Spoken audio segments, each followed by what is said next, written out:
Hello, everyone.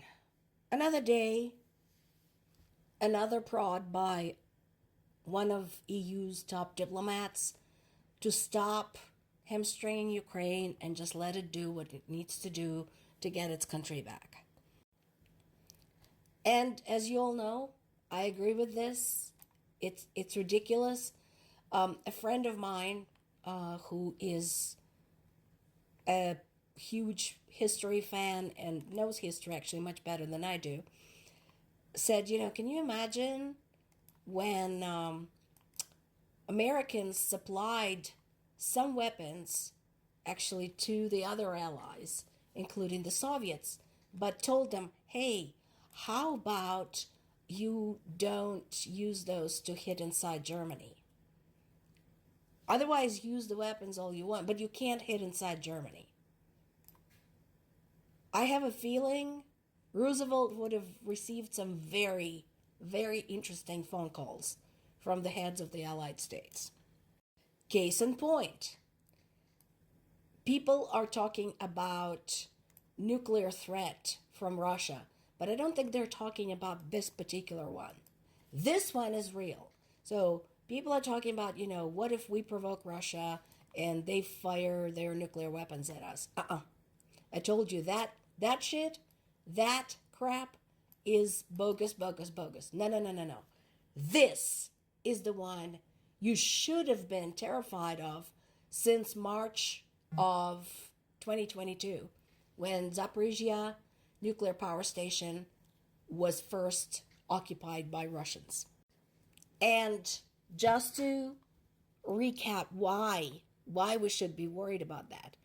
First of all, those of us who either still live in Ukraine or come from Ukraine still remember the lessons we've learned from Chernobyl. If you don't know what I'm talking about, if you're too young to know what this is about, look up Chernobyl disaster, 1986, and find out. I am one of the people who was living in Ukraine.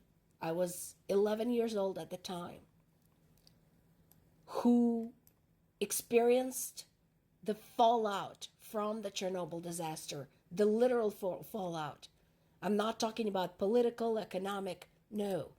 The actual fallout and what it did to our environment and our health, our cities, our children, everybody. I have genetic damage to show for it. So, having learned those lessons, when Zaporizhzhya nuclear power station was upgraded, a lot of the safeguards were put into place to prevent another Chernobyl. Unfortunately, since it's been taken over by the Russians, there is no guarantee that those safeguards have been observed and taken care of, and that those safety procedures are being followed. Besides, one of the suspicious things is that Russians put explosives all around that station. The last but not the least are their constant assurances that Ukrainians are planning something at that station.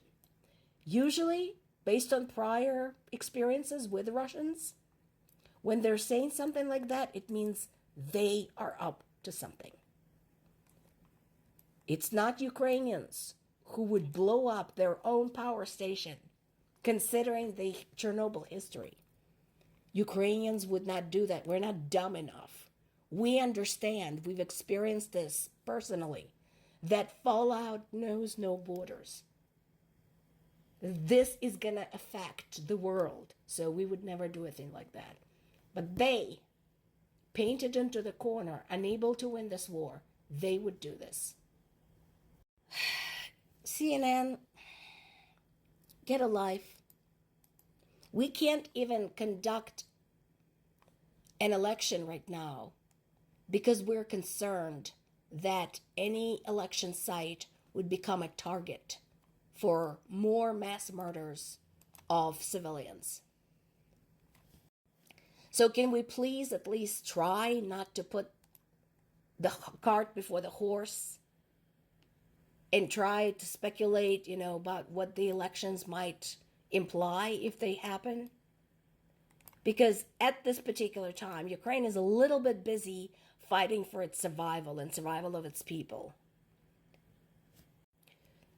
Besides, saying that the Kursk operation is a political move is deeply insulting to Ukrainian armed forces, to Ukrainian military command who planned this, because this had to have been in the works for some time, considering the sheer amount of coordination it took to get in there. And you're going to sit there and speculate, oh, is it a political stunt by Zelensky to get votes? Come on. I don't even like Zelensky. And you know what? Right now, I don't fucking care. I just want Ukraine to win this war. Some good news.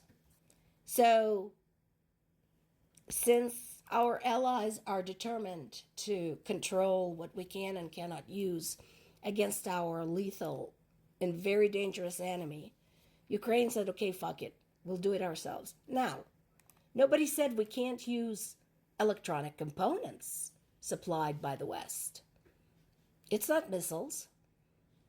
If you want to get into semantics there, what constitutes or does not constitute a weapon, it's not a missile, a microchip here, couple of explosives there. But you know what? We've been making those drones with our own resources well before the aid came. So, you know what? If we have to do it ourselves, we will. So this article I'm sharing is on the BBC site, but there's several ones all around the web, including on Ukrainian sites, so pick whichever you prefer. But it talks about in detail how the drones are structured, how big they are, what goes into making them. There are some pictures that give you an idea. And again, there's not just one kind. As you probably have already figured out, there's some kinds that can go great distances. There are some kinds that are used for short-range attacks. There are kinds that can be launched and kind of you forget about them. There are kinds that needs guidance. So there's all kinds of different ones.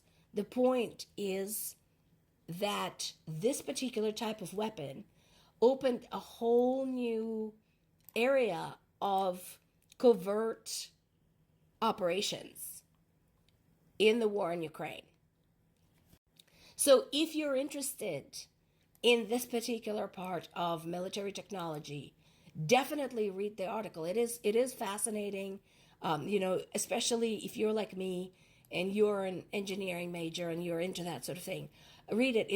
It's really cool.